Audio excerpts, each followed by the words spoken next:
Tiba-tiba, munculnya Donald Trump untuk penggal kedua sebagai Presiden Amerika.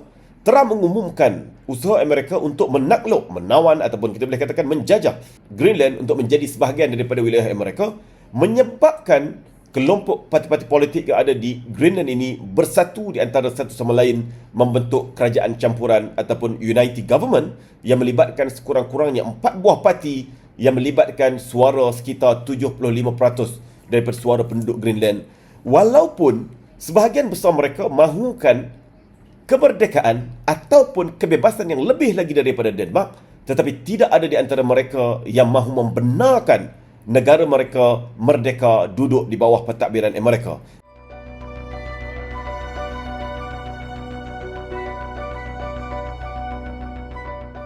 Isu yang berkait dengan Greenland telah pun menjadi satu titik panas yang menjadi perbalahan di antara kuasa-kuasa barat, terutamanya di antara Amerika yang mahu menakluk Greenland untuk menjadi sebahagian daripada wilayahnya, dan juga Denmark bersama dengan sekutu-sekutunya di Kesatuan Eropah dan juga NATO, termasuklah Kanada, United Kingdom dan lain-lain.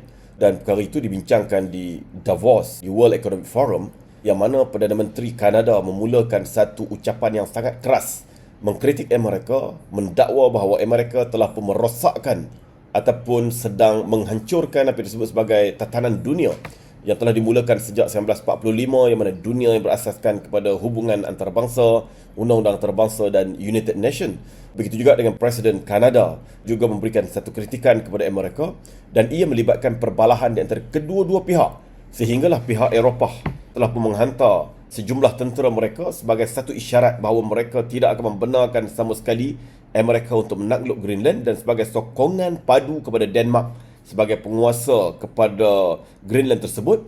Kemudian ianya dilakukan satu serangan balas di pihak Donald Trump yang mengugut untuk mengenakan tambahan tarif iaitu sebanyak 10 hingga 25% kepada negara-negara yang cuba menentang Amerika untuk menguasai Greenland tersebut, lalu dibalas kembali oleh Kesatuan Eropah dengan mengugut untuk membatalkan perjanjian perdagangan di antara mereka dengan Amerika dan mengenakan tarif tambahan kepada barangan Amerika yang diimport masuk ke dalam negara-negara di Kesatuan Eropah.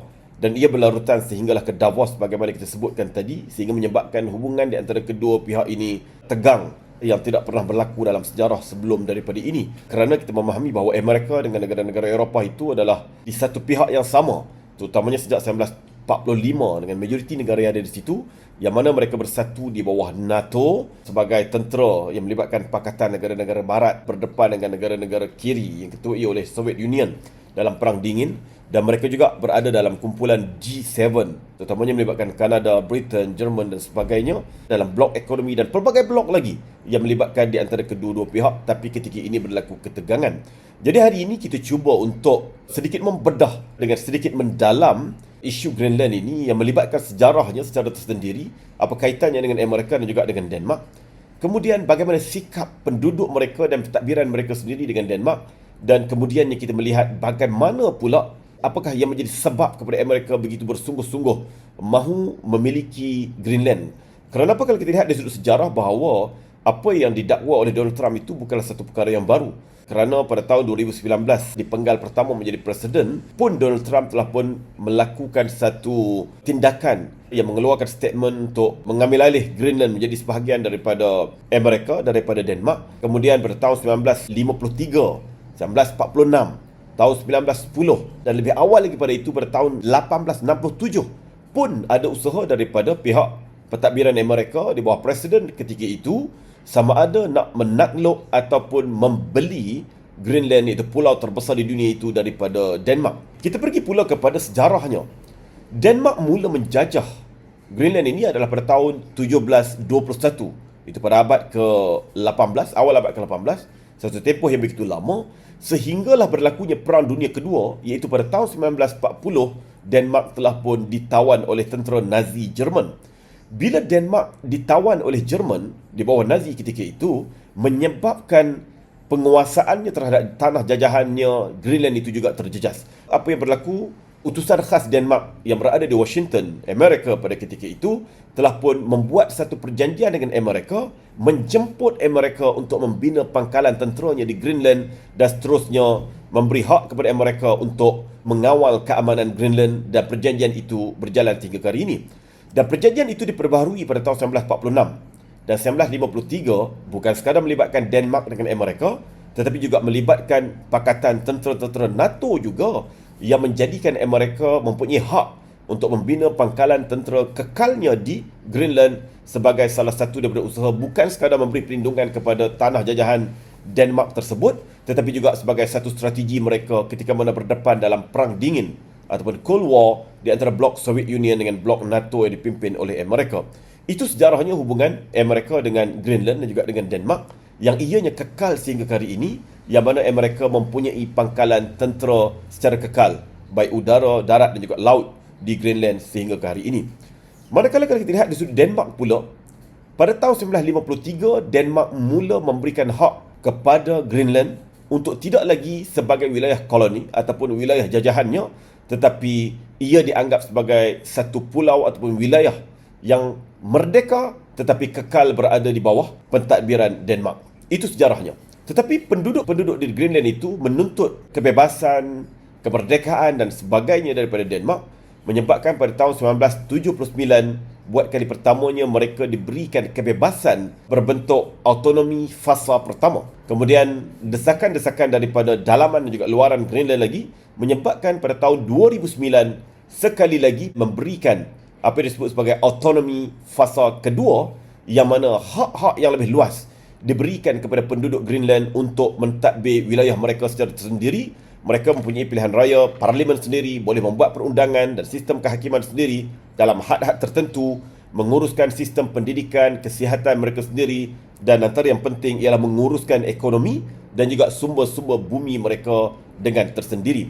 Adapun pihak Denmark masih lagi berkuasa dari sudut ketenteraan, keselamatan, polis dan sebagainya. Begitu juga dengan hubungan luar, yang mana Greenland perlu pergi melalui pihak pemerintah di Denmark. Itu sejarah Denmark sehingga ke hari ini. Dan kita lihat pula bagaimana sikap penduduk-penduduk Greenland pada hari ini.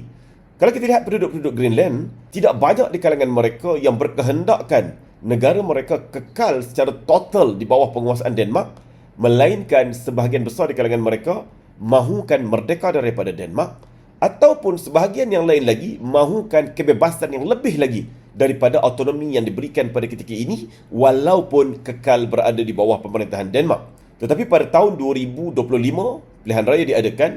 Pihak parti pemerintah sedia ada telah pun tewas dalam pilihan raya tersebut, menyebabkan naiknya kelompok yang lebih berterus terang mahukan merdeka segera daripada Denmark. Tetapi mereka tidak segera melakukan usaha tersebut kerana kerajaan tersebut adalah kerajaan campuran, gabungan di antara dua parti politik, yang mana salah satu daripadanya yang lebih banyak kerusinya lebih mengambil sikap berhati-hati dan beransur-ansur dalam hubungan mereka untuk menuntut kebebasan daripada Denmark. Tiba-tiba munculnya Donald Trump untuk penggal kedua sebagai Presiden Amerika. Trump mengumumkan usaha Amerika untuk menakluk, menawan ataupun kita boleh katakan menjajah Greenland untuk menjadi sebahagian daripada wilayah Amerika, menyebabkan kelompok parti-parti politik yang ada di Greenland ini bersatu di antara satu sama lain, membentuk kerajaan campuran ataupun United Government yang melibatkan sekurang-kurangnya 4 buah parti yang melibatkan suara sekitar 75% daripada suara penduduk Greenland.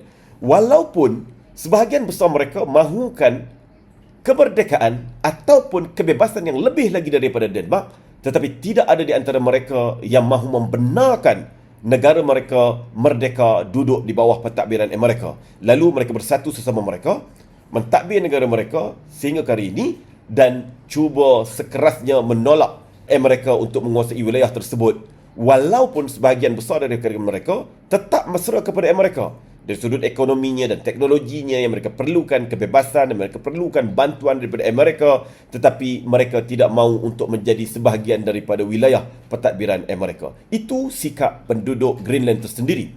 Dan kita lihat juga bagaimana dengan ekonomi Greenland.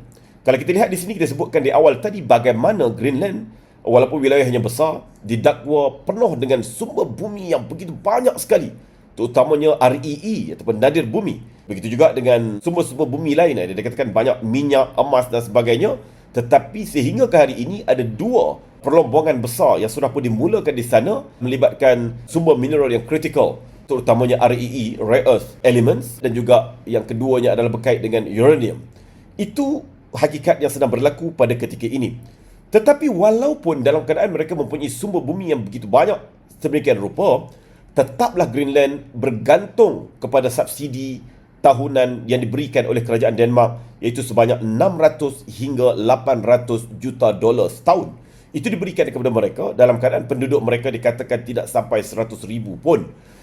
Dan yang keduanya, hasil-hasil laut adalah sumber utama selain daripada pelancongan kepada pemerintah Greenland, dan majoriti daripada hasil laut dengan laut mereka yang sangat luas itu dieksport ke luar negara. Dan negara mana yang akan menjadi pembeli utama kepada hasil Greenland ini? Jawapannya adalah China. Setiap tahun Greenland telah pun mengeksport hasil laut mereka kepada China dan juga hasil-hasil yang lain dengan nilai sebanyak sekitar 400 juta dolar. Ia adalah satu jumlah yang besar yang meningkatkan hubungan secara langsung di antara Greenland dan juga China yang amat dimusuhi oleh Amerika yang berada di sempadan mereka. Dan selain daripada itu, China juga tidak hanya dalam konteks membeli barangan-barangan yang mereka import daripada Greenland dan mengeksport barangan-barangan mereka ke Greenland walaupun dalam jumlah yang sedikit, yang mana dalam hubungan dagang dua hala ini, Greenland surplus dengan begitu banyak sekali dalam hubungan dagang mereka dengan China. Tetapi juga China juga mula terlibat dalam pelaburan-pelaburan strategik, seperti terlibat dalam pelaburan dalam perlombongan yang kita sebutkan tadi. Begitu juga dalam pelaburan-pelaburan dalam pembinaan infrastruktur baru seperti lapangan terbang dan sebagainya.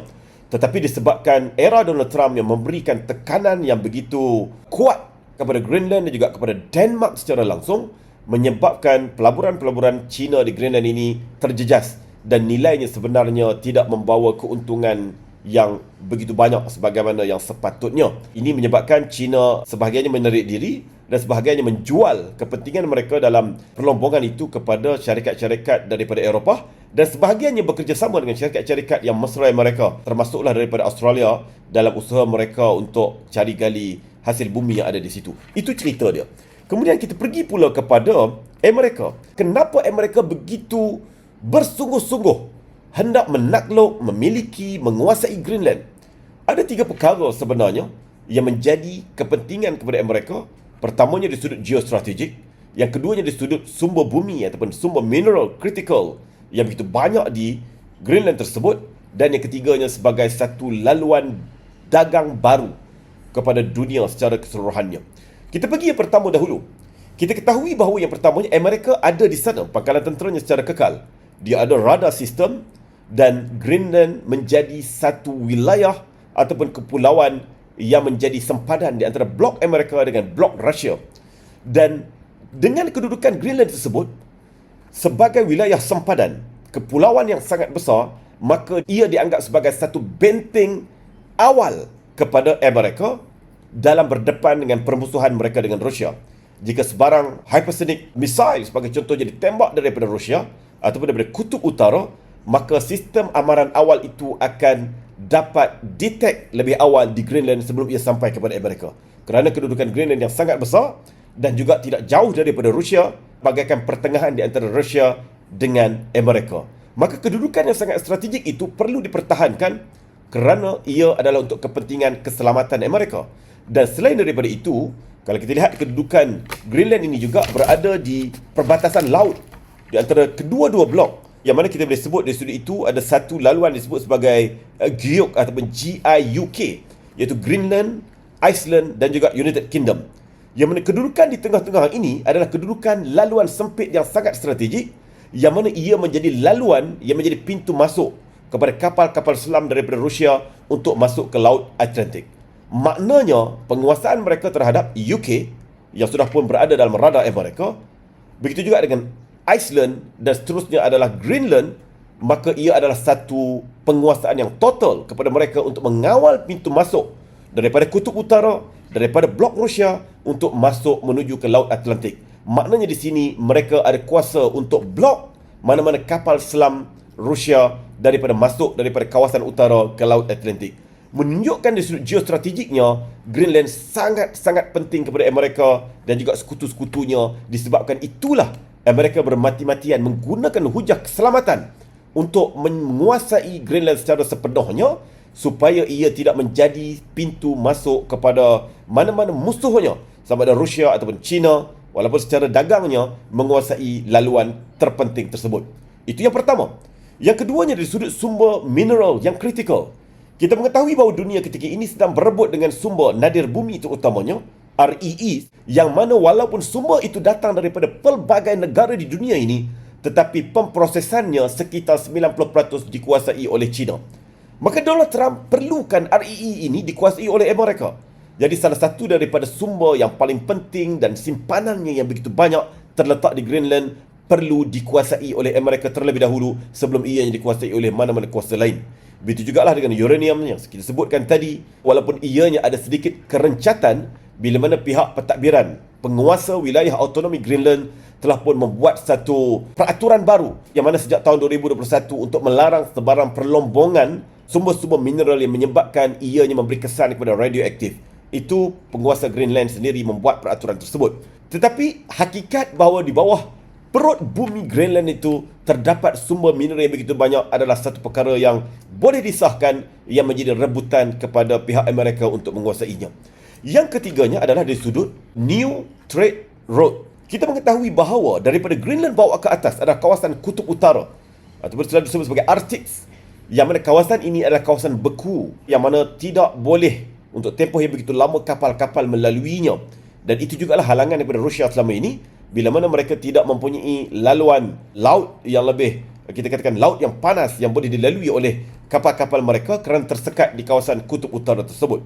Tetapi hari ini kalau kita lihat, apa yang berlaku ialah climate change atau global warming yang menyebabkan berlakunya kecairan ais di Arktik itu berlaku dengan lebih mendadak lagi.